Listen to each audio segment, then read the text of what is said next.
it is the ultimate unsolved mystery in the history of American aviation, the perfect crime. A phantom who walked out of a rainstorm, hijacked a commercial airliner with a briefcase full of dynamite, extorted a fortune, and then simply vanished into the night sky. There was no shootout. There was no panic. Just a man in a perfectly tailored suit who ordered a bourbon, collected his ransom, and jumped from a Boeing 727 into a freezing, violent thunderstorm over the impenetrable forests of the Pacific Northwest. For over 50 years, the FBI, amateur sleuths, and treasure hunters have scoured the earth looking for him. They found the plane. They found a fraction of the money. But they never found the man. Did he survive the impossible drop? Did he walk away a millionaire? Or did the unforgiving wilderness swallow the world's most famous fugitive whole? This is the story of the only unsolved skyjacking in United States history. This is the legend of D.B. Cooper.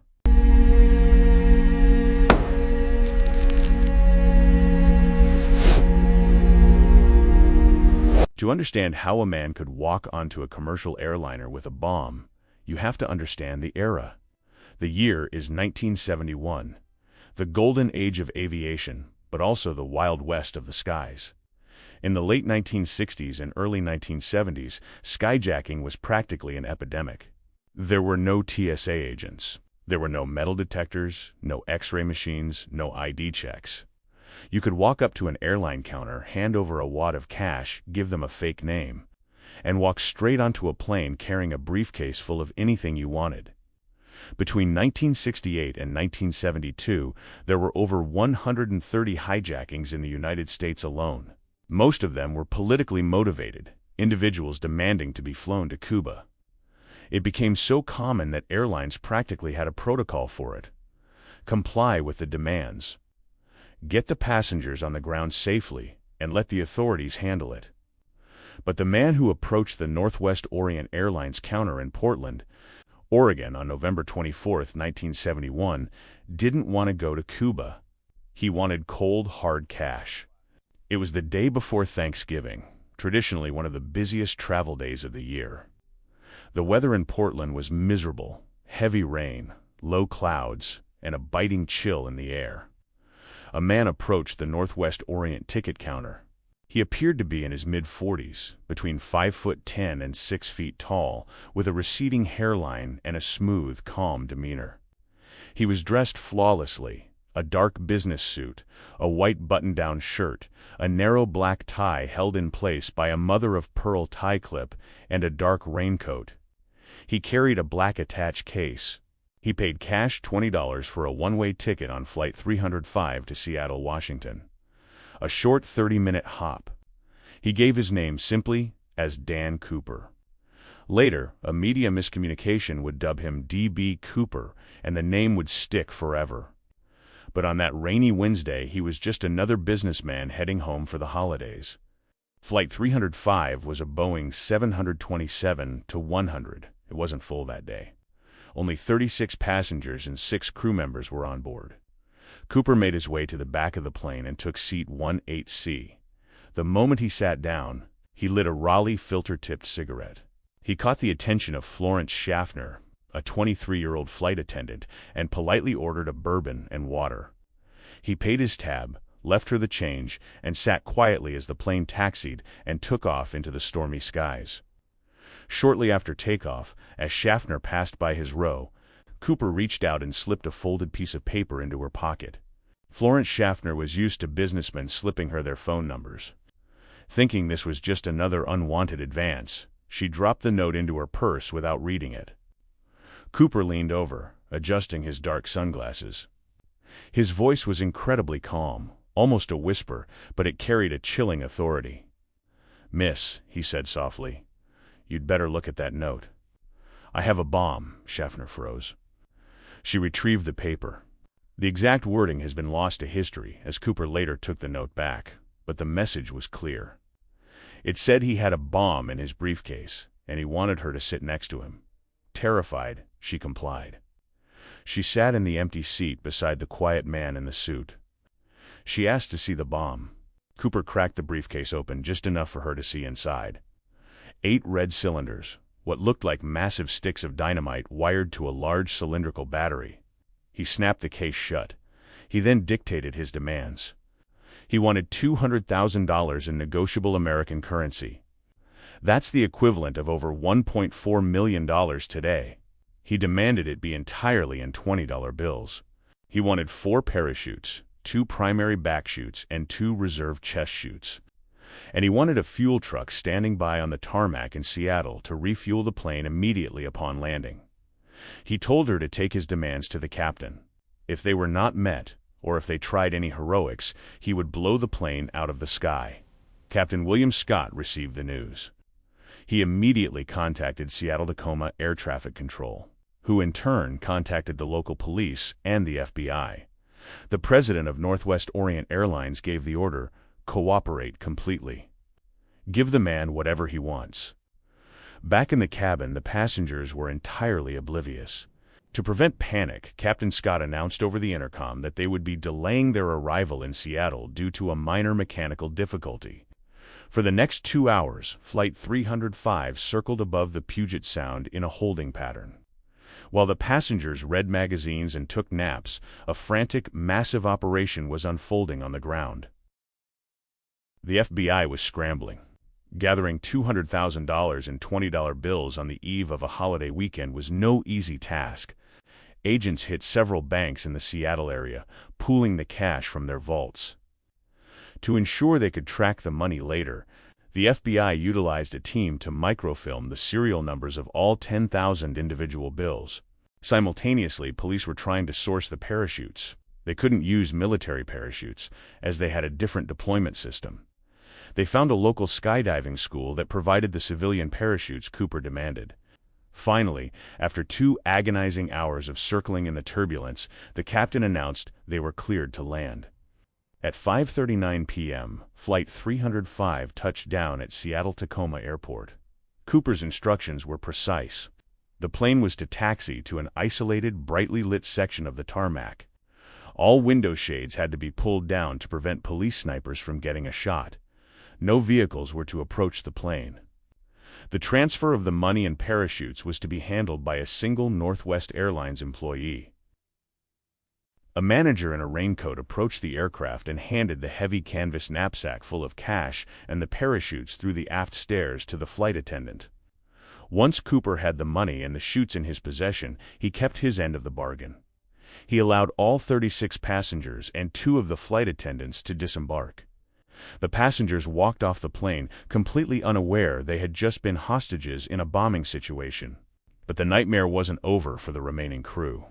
Captain Scott, First Officer Ratichak, Flight Engineer Anderson, and a single flight attendant, Tina Mucklow, remained on board as hostages.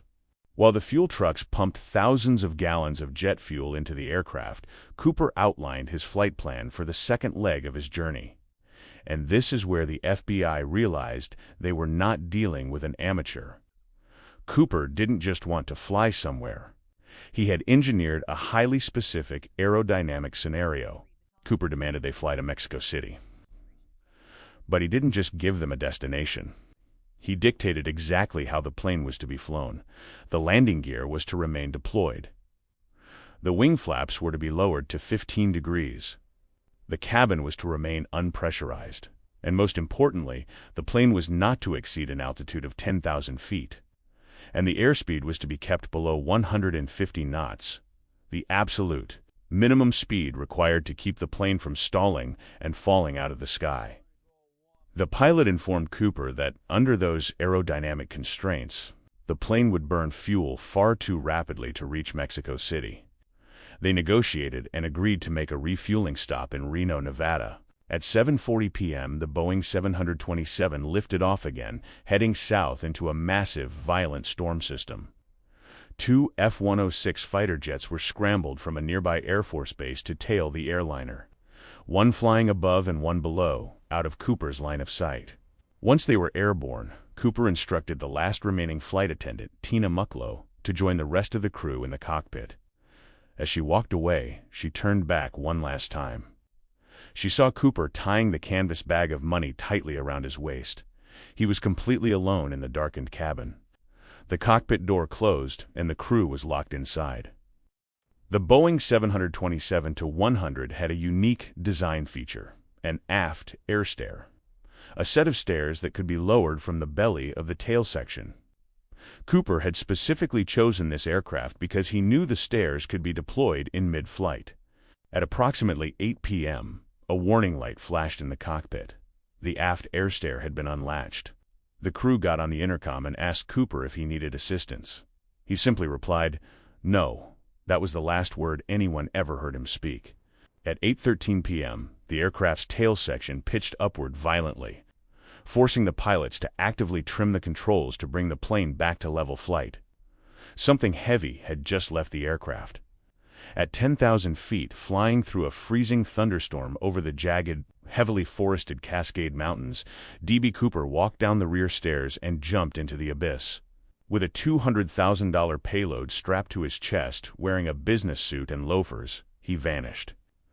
When the plane finally landed in Reno with the air stairs dragging on the runway, the FBI stormed the cabin. It was empty. All they found was a black tie, a mother-of-pearl tie clip, and a lingering scent of cigarette smoke. The response was immediate and unprecedented. The FBI launched Operation Noriak, the most extensive and expensive manhunt in United States history. By calculating the plane's speed, the wind conditions, and the exact time of the pressure change, they established a drop zone in the rugged terrain of southwest Washington state, near Mount St. Helens. It was an unforgiving landscape of dense timber, deep ravines, and freezing rivers. For weeks, search teams combed the wilderness on foot, horseback, and in helicopters. They brought in military submarines to scan the depths of Lake Merwin.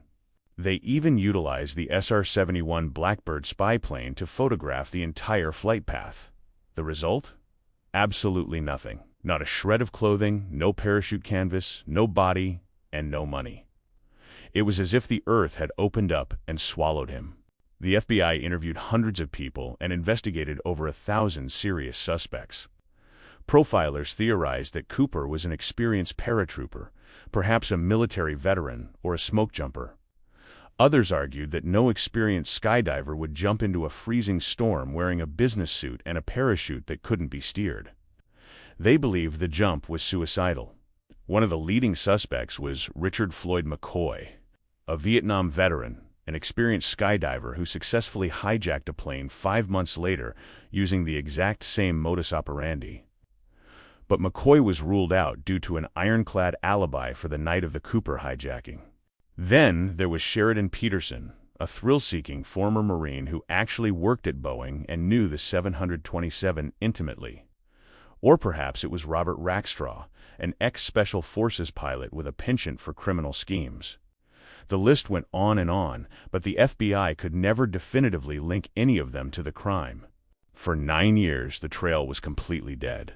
The case was slipping into myth. And then, in February 1980, a massive breakthrough occurred.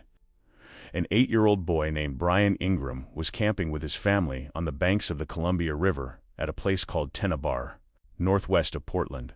While digging a fire pit in the sand, he uncovered 3 bundles of severely degraded $20 bills, still bound by rotted rubber bands. The total was $5,800. The FBI rushed to the scene. They checked the serial numbers against their master list. It was a perfect match. It was a fraction of D.B. Cooper's ransom money. The discovery of the money sent shockwaves through the investigation. But instead of solving the mystery, it only deepened it. The money was found miles away from the calculated drop zone. Furthermore, the bills were highly degraded. Their edges rounded in a way that suggested they had been in the water for a long time, yet they were found buried under layers of sand that geologists determined were deposited years after the hijacking. How did the money get there? Did it wash down from the mountains through tributaries? Did Cooper bury it there himself, intending to return for it? Or did he drop it mid-air, scattering it across the landscape as he fell to his death? The rest of the $194,000 has never been found. Not a single bill has ever entered circulation anywhere in the world. In 2016, after 45 years of dead ends, false confessions, and endless theories, the FBI officially closed the D.B. Cooper investigation, citing a need to focus resources on more pressing matters. The evidence, the tie clip, the remaining parachute, and the surviving ransom money remains locked in a vault in Washington, D.C. The man who called himself Dan Cooper beat the system. He exploited a loophole in an innocent era of aviation, executed a flawless heist, and stepped out into the void, leaving behind nothing but a myth. Whether he died on impact in the freezing mud of the Cascades, or whether he survived to spend his days sipping bourbon under the Mexican sun, we may never know. He remains a ghost. The only skyjacker in history to truly get away with it.